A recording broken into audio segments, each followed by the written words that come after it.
Somewhere outside Bloomington, Indiana, in a covered corner of a garage that used to just store bikes and paint cans, a man is scooping dark, crumbly soil out of a plastic bin with a garden trowel and bagging it up like it's worth more per pound than the topsoil sold at the hardware store down the road.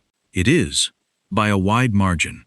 No tractor, no acreage, no fertilizer plant. Just a bin full of red worms, kitchen scraps, and shredded cardboard, quietly turning garbage into something gardeners will pay real money for. Here's the part nobody tells you.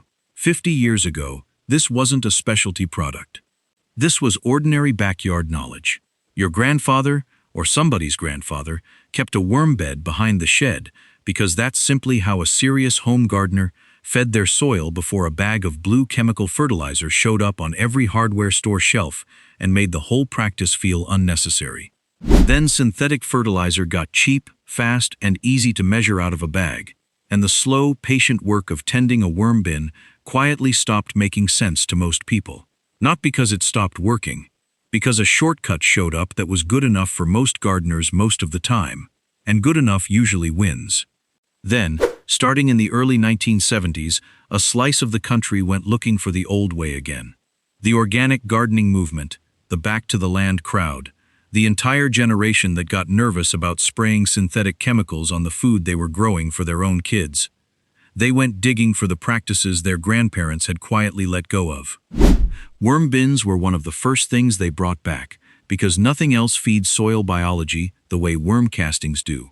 And soil biology was exactly what the chemical fertilizer era had been quietly killing off one application at a time. That's exactly what's happening again right now, at scale, in backyards that most people driving past would never look at twice.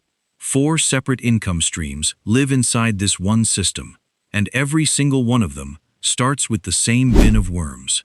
4 income streams, real operators, real states, real numbers, no theory and no projections dressed up as facts. Stack all 4 together and you're looking at roughly $4,200 a month from a setup that fits in a garage corner and a few shelves. The last stream, the 4th one, is the one that made me stop and check the math twice, because the buyer paying that premium isn't who you'd expect. Stay till the end for that one. One more thing before we start, because it matters for how you watch the rest of this video. Every number in the next 20 minutes is going to sound almost too clean, almost too tidy, like it's building toward a sales pitch for a course or a starter kit at the end. It isn't. There's nothing to buy here.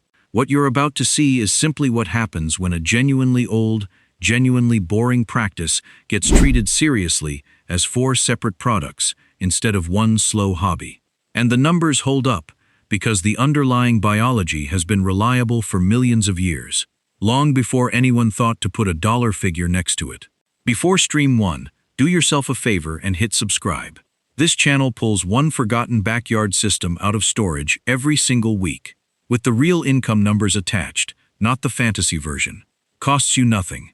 Takes 2 seconds. Let's get into it. Stream 1, the base, worm casting Stream 1, is the floor of the whole operation. It's the least glamorous of the 4, the smallest ticket sitting on its own, and it's also the one every other stream in this video gets built directly on top of. Skip it, and none of the other 3 exist. Income range, $800 to $1,200 per month. Startup cost, $80 to $150.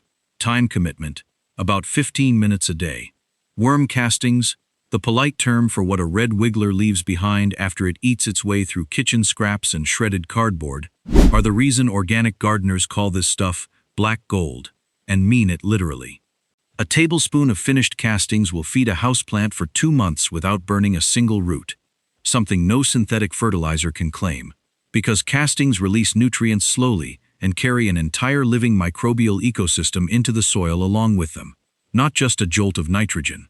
Here's why the decline happened in the first place, because the why is always the actual business model hiding underneath these videos. Once synthetic fertilizer got cheap and standardized in the 1950s and 60s, nobody needed to babysit a worm bin for months when a 20-pound bag of blue granules from the hardware store did the same basic job faster and without the smell of decomposing vegetable scraps. The skill didn't get worse. The convenience got dramatically better, and convenience won for roughly 4 decades straight. What convenience couldn't win against, eventually, was the exact thing that came roaring back once gardeners started paying attention to soil biology, instead of just leaf color. Synthetic fertilizer sterilizes the soil it touches over time, and castings do the opposite, building it back up season after season. A grower outside Bloomington, Indiana, runs 6 stacked plastic bins in a covered corner of his garage, tucked against the back wall, where sunlight never hits them directly. He feeds the colony coffee grounds from a local cafe that would otherwise throw them out, plus vegetable scraps from his own kitchen and a neighbor down the street who drops off a bucket twice a week. 15 minutes a day, mostly just checking moisture and adding fresh bedding. His 6 bins together produce roughly 40 pounds of finished castings a month, once fully established. He sells through 2 channels: small retail bags at a Saturday farmer's market and bulk sales direct to serious home gardeners who buy by the 5-gallon bucket. Retail bags run $8 to $12 for a 2-pound bag at the market. Bulk buyers pay $2 to $3 a pound, picked up directly from his garage. Monthly gross across both channels lands between $800 and $1,200. His material cost is close to zero because the coffee grounds and vegetable scraps are free inputs other people are actively trying to get rid of. Who's actually buying this? Not the casual gardener grabbing a bag of miracle fertilizer off an end cap at the hardware store on the way to checkout. The buyer here is specific, and that specificity is exactly why the price holds. It's organic vegetable growers who've built their entire approach around feeding the soil instead of the plant. It's houseplant collectors chasing the healthiest possible root systems for expensive specimens. And increasingly, it's a wave of serious backyard growers who've simply stopped trusting synthetic inputs the same way they've stopped trusting a lot of other shortcuts and are willing to pay a premium for the slower, older method. This buyer also tends to be a repeat buyer in a way the hardware store customer never is. Someone who grabs a bag of synthetic fertilizer usually isn't thinking about the brand or the source at all. They're grabbing whatever's on the end cap that week. Someone who specifically seeks out worm castings has already made a values decision about how they garden. And once they find a local grower whose product actually performs, they tend to come back to that exact same person season after season rather than shop around. That's the quiet advantage sitting underneath this entire market. You're not fighting for a one-time sale. You're building a small, loyal customer base that restocks itself every planting season without you having to do any real convincing after the first bag. The footprint: a covered corner of a garage, a shed, or a shaded patch of basement all work. You need the bins kept out of direct sun and freezing temperatures, and a stretch of shelving or floor space roughly the size of a couple of filing cabinets. That's the entire physical footprint. No agricultural permit, no zoning classification, no municipality in the country treats a worm bin as livestock, because it isn't one. The honest catch: moisture and temperature balance. A bin that gets too wet turns anaerobic and starts to smell, which is the single fastest way to lose an entire colony and the neighbor's goodwill at the same time. A bin that dries out or gets too cold slows reproduction to a crawl. The fix is simple once you know it. Keep the bedding at the moisture level of a wrung-out sponge, never wetter, and keep the bin somewhere the temperature stays above 55 degrees year-round. Check it every few days until the rhythm becomes second nature, and the colony more or less runs itself after that. There's a second layer to the castings market most beginners never think to look for, and it's worth mentioning here because it's the difference between a hobby that breaks even and a real income stream. Screened, fine-grade castings, sifted through a simple half-inch mesh to remove any unfinished bedding or larger chunks, command a noticeably higher price than unscreened material sold straight out of the bin. The screening step takes maybe 10 extra minutes per batch, and it roughly doubles what a buyer at a farmer's market is willing to pay per pound, because it signals a finished, professional product instead of something scooped straight out of a bin and bagged without a second look. That 10 minutes of extra effort is close to the highest hourly return anywhere in this entire operation.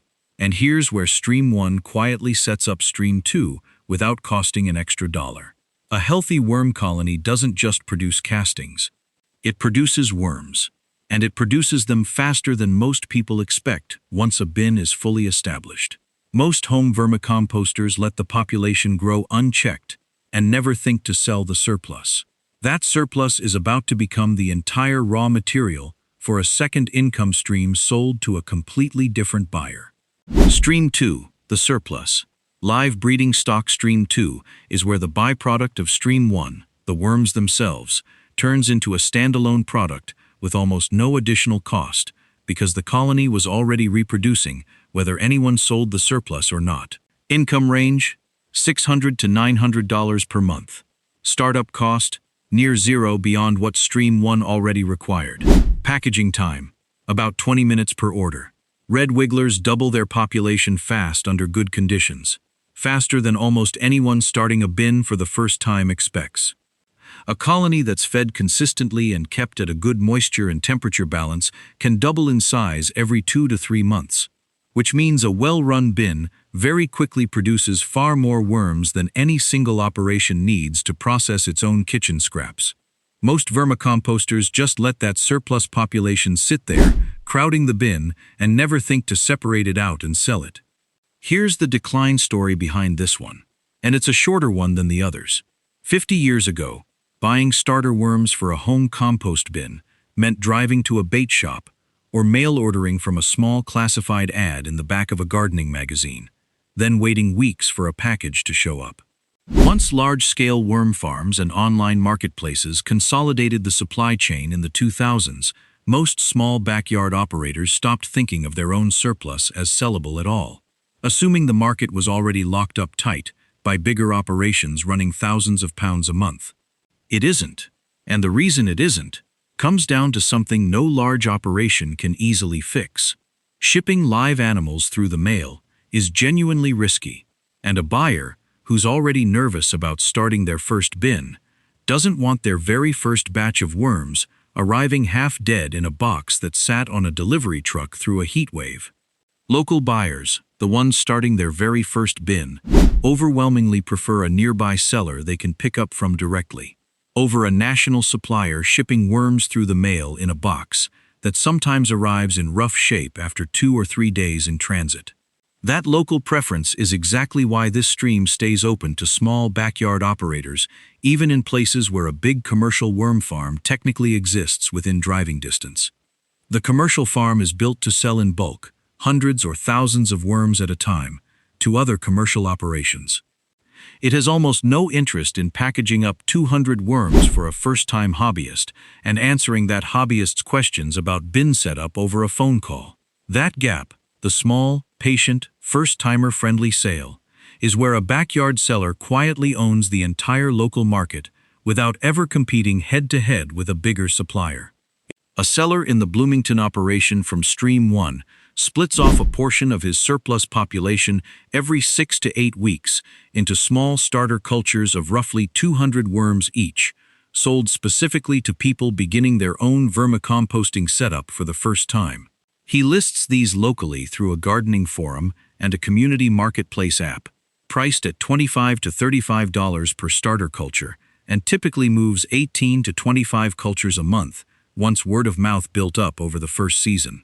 Monthly revenue from worm sales alone runs $600 to $900.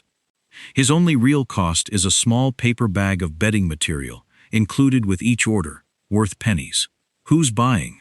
First-time composters starting their own bin, often after watching exactly the kind of content this channel makes.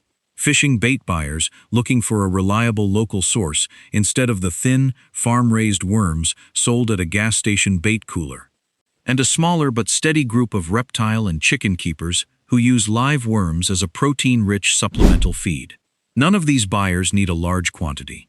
They need a small, healthy starter culture from someone local who can answer basic questions, which is exactly the role a backyard operator fills better than a shipping warehouse ever will. The footprint. Zero additional space required beyond Stream 1's existing bins, since this stream is simply a portion of the same colony split off and repackaged before it gets sold. There's a small but important skill hiding inside this stream that separates a seller who does this occasionally from one who does it as a real recurring line. timing the split so the parent colony never feels the loss. Pull too many worms out of an active bin at once, and castings production slows down noticeably for weeks while the remaining population rebuilds its numbers, which quietly eats into Stream 1's output at the exact same time you're trying to grow Stream 2. The operators who do this well split off a modest, predictable portion on a fixed schedule, roughly every 6 to 8 weeks as mentioned, rather than harvesting opportunistically whenever a buyer happens to ask. That discipline keeps both streams healthy at the same time, instead of trading one for the other. The honest catch: shipping and transit stress. Worms sold locally for pickup or short-distance delivery arrive fine almost every time because the whole trip from garage to buyer's car might take 15 minutes. Worms shipped any real distance through the mail are far more fragile, sitting in a cardboard box through temperature swings, rough handling, and delivery delays that a live animal simply doesn't tolerate the way a dry good does. A seller who tries to expand this stream nationally without investing properly in insulated packaging, temperature packs, and next-day shipping will burn through their reputation with dead-on-arrival complaints fast, and in a small hobbyist community, that kind of complaint travels quickly through the same forums and marketplace apps where the sales happen in the first place. The fix is to keep this stream local and pickup-based, at least until the volume genuinely justifies investing in proper cold weather and hot weather shipping materials, and to be upfront with any out-of-area buyer about the real risk before taking their money, rather than after.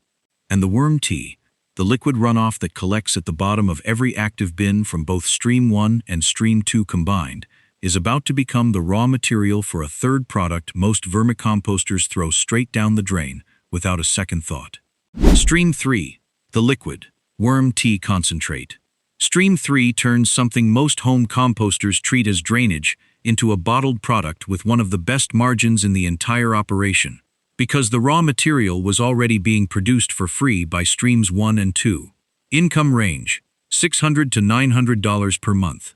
Startup cost: $60 to $100 for bottles, a simple aeration pump, and labels.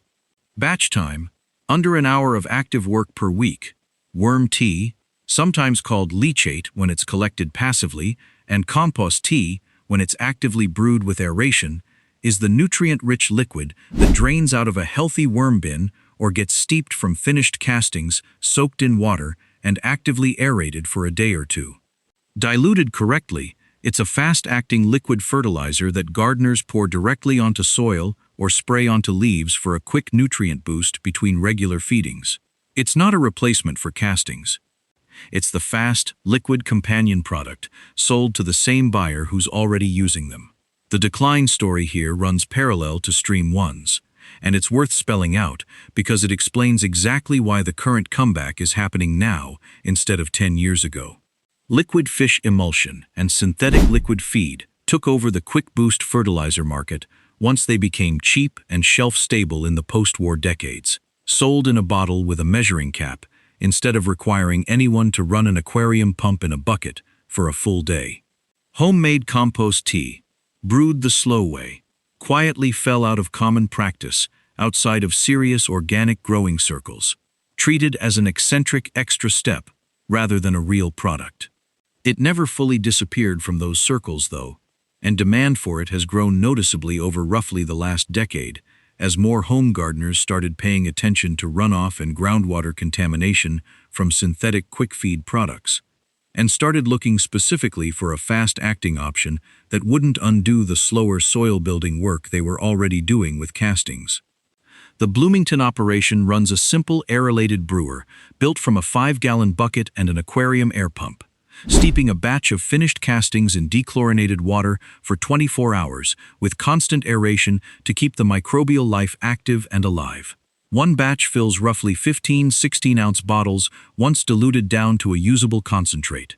He sells the concentrate at $10 to $14 a bottle through the same farmer's market table as Stream 1, plus a standing order with a small independent nursery that stocks it on a shelf near the register for customers checking out with a cart full of vegetable starts. Monthly revenue from tea sales runs $600 to $900, brewed almost entirely from castings his own bins were already producing, regardless of whether he bottled the runoff or not. Who's buying? Vegetable gardeners in the middle of a growing season who want a fast nutrient boost between regular soil feedings. Houseplant owners looking for something gentle enough to use on a weekly schedule without burning delicate roots. And the same independent nursery crowd already carrying castings from Stream 1, who like offering a companion liquid product at a lower price point next to the bagged castings on the shelf, because a customer who buys both leaves with a bigger cart total than a customer who only buys one. There's a natural upsell hiding inside this stream that most sellers stumble into by accident rather than by planning for it. A customer who buys a bag of castings at the farmer's market table is already thinking about their soil. Handing that same customer a small sample bottle of tea at the register, with a quick line about using it between regular feedings, converts a meaningful share of one-product buyers into two-product buyers on the spot, without any additional marketing effort beyond the 30 seconds it takes to make the suggestion. The footprint: a single bucket, a small aquarium pump, and a shelf for bottling, all of which fit comfortably next to the existing worm bins, with no additional square footage required. There's a pricing lesson buried in this stream that's worth calling out directly, because it trips up almost everyone who starts brewing tea for the first time. New sellers instinctively price the concentrate low because the raw material feels like it came from nothing, essentially free runoff from a bin that was already there. But the buyer isn't paying for the raw material. They're paying for a shelf-stable, correctly diluted, ready-to-use liquid that saves them the time and equipment cost of brewing it themselves. Underpricing this product doesn't win more customers.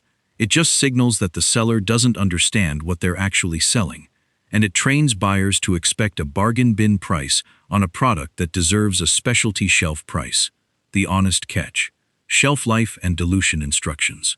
Worm tea is a living product, full of active microbes, and it doesn't sit on a shelf indefinitely the way a synthetic liquid fertilizer does. Bottles need to be sold and used within a few weeks of brewing, and a buyer who overdilutes or underdilutes the concentrate either wastes the product or risks burning tender seedlings. The fix is a clear, simple dilution ratio printed right on every label, and brewing in smaller, more frequent batches rather than one large batch that sits around losing potency before it sells through. 3 streams now, all built off the same colony of worms, none of them requiring a new customer found from scratch. Now the 4th stream, the one that pushes the whole system past that $4,000 mark almost entirely on its own. Stream 4, the gold, private label supply to specialty growers.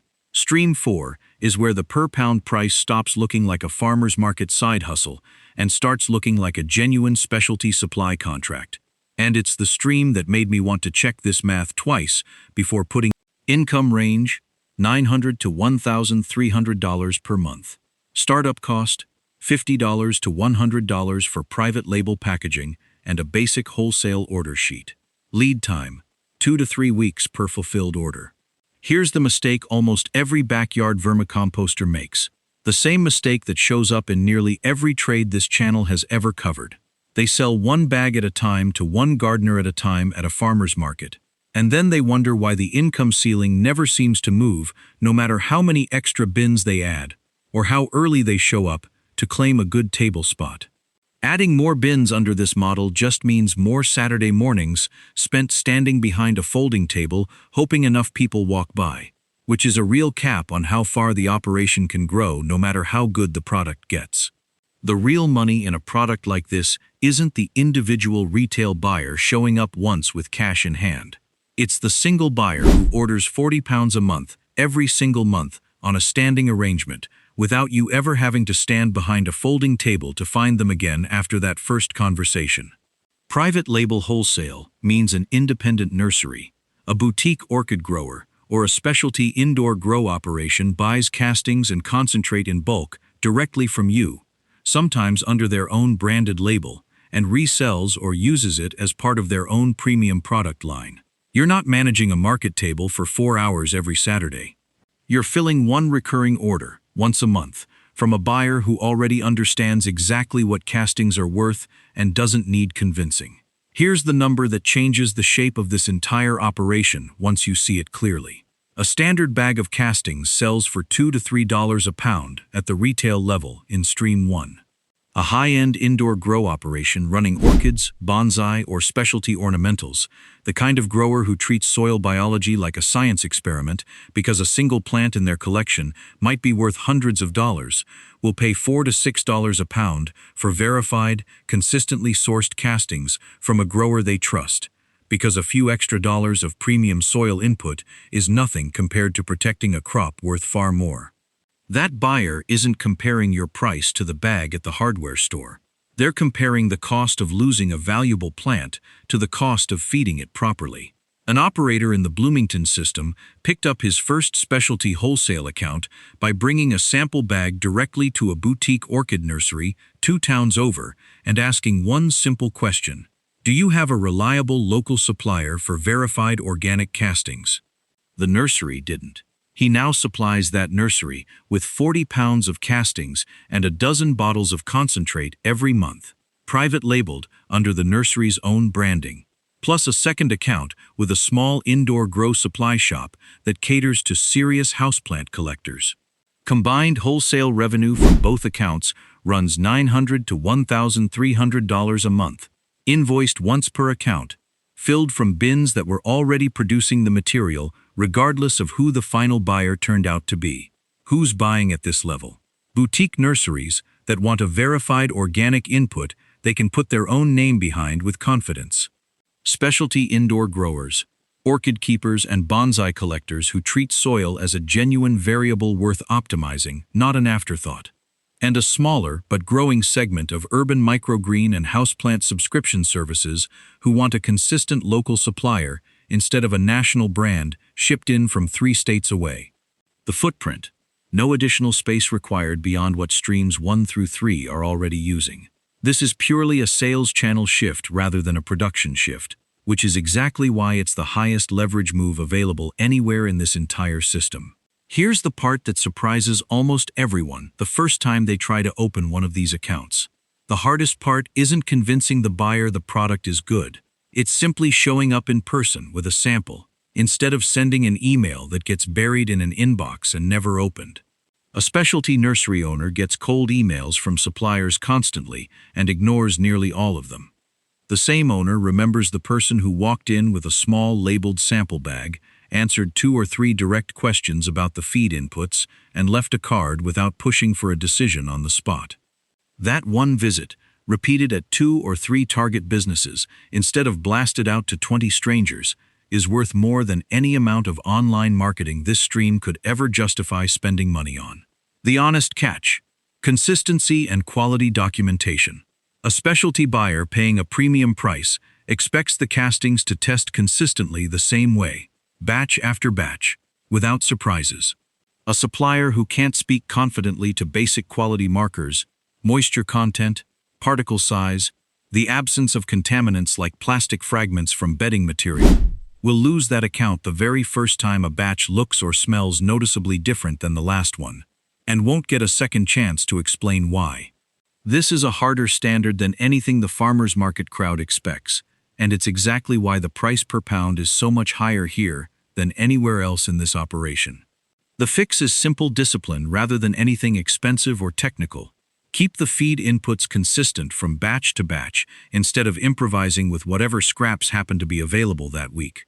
Screen the finished castings the same way every single time before bagging, and keep basic written notes on each batch: what went in, how long it cured, what it screened out at, so that any question from a buyer has a confident, specific answer behind it instead of a shrug.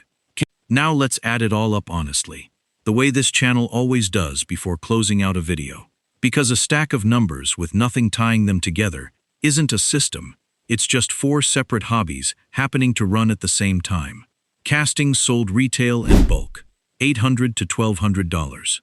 Live breeding stock sold off the same colony's natural surplus, $600 to $900. Worm tea concentrate bottled from runoff that used to just go down the drain, $600 to $900. Private label wholesale to specialty growers, $900 to $1,300. Stack every one of those 4 streams together, and you land somewhere in the $2,900 to $4,300 range, sitting right around that $4,200 number from the title. Generated from a handful of stacked plastic bins in a garage corner that most people driving past would never even notice was there. Look at what's actually driving that total. Because it's not 4 times the effort of running just one stream. It's roughly the same daily 15 minutes of feeding and checking moisture that stream 1 required entirely on its own, plus a handful of extra tasks layered on top, splitting off worms every 6 to 8 weeks, bottling tea once a week, filling 1 wholesale order a month. The marginal time cost of streams 2 through 4, once stream 1 is already running smoothly, is genuinely small. That's the actual leverage sitting inside this whole video, and it's the same leverage sitting inside every episode this channel puts out. You're not being asked to work 4 times as hard. You're being asked to stop throwing away 3 products you were already generating for free. So let's be honest about the math one more time. The same way this channel always is before the credits roll. Can any single one of these 4 streams hit $4,200 a month entirely on its own? Not comfortably, and not for most people just starting out from a single bin. But that's genuinely not the point of this video.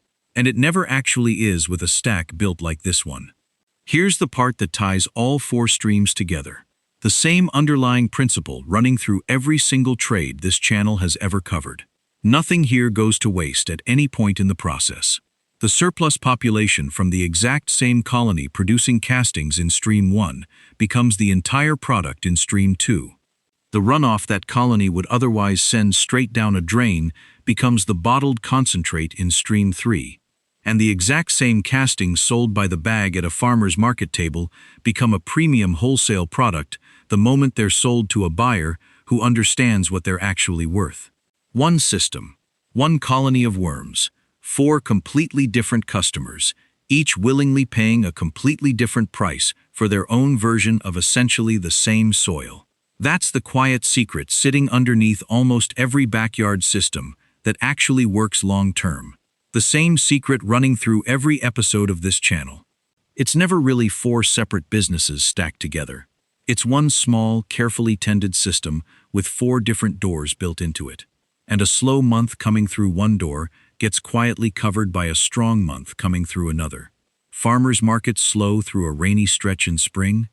The wholesale account and the standing nursery order genuinely don't care what the weather did on Saturday. A wholesale buyer pausing an order for a month? Local worm sales and bottled tea more than make up the difference in the meantime. This system never actually disappeared because it stopped working for the people who kept it up. It disappeared for about 50 years because a cheaper, faster, less patient shortcut showed up in a bag on every hardware store shelf in the country and simply won the argument for 4 straight decades running.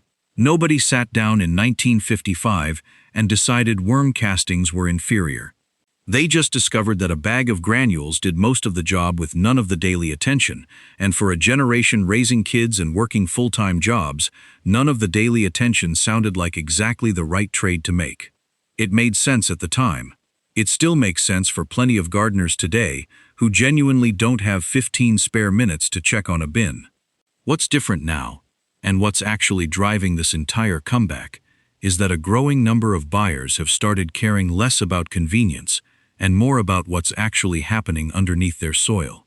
In the exact same way a growing number of eaters started caring less about a cheap grocery store tomato and more about where their food actually came from. That shift in what buyers care about is the whole opportunity sitting inside this video. The people quietly picking this system back up right now, in garage corners and shaded shed floors across the country, are finding out in real time that the money never actually left the soil at all. It just went looking for somebody patient enough to keep a bin of worms alive instead of reaching for whatever bag happened to be cheapest at checkout that day. And patient is a much smaller barrier to clear than most people assume before they try it themselves.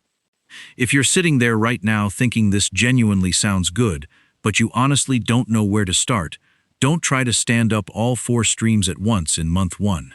Nobody who ever made real, sustained money from this system started out running 4 income lines simultaneously from a standing start. They started with one small bin, fed inconsistently at first, probably a little too wet or a little too dry the first few weeks. Then they got the rhythm down.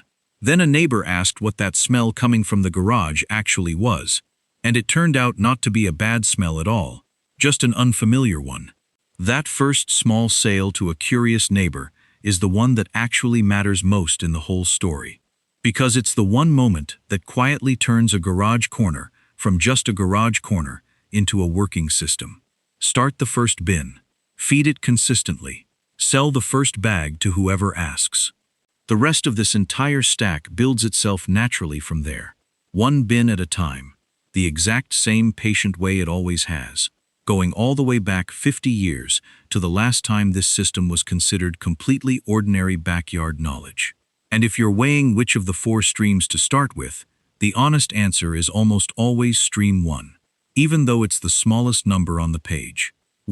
Every other stream in this video depends entirely on a healthy, established colony already producing more than the household needs, and there's no shortcut to that first stretch of months where the bin is simply doing its slow, quiet work in the corner of a garage while you check the moisture level every few days and mostly leave it alone. That waiting period feels unproductive while you're in it. It isn't.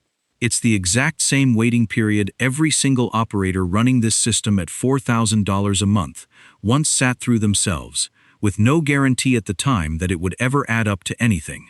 What actually separates the person who ends up with 4 working streams from the person who quietly gives up somewhere around week 3 isn't luck, and it isn't a bigger garage.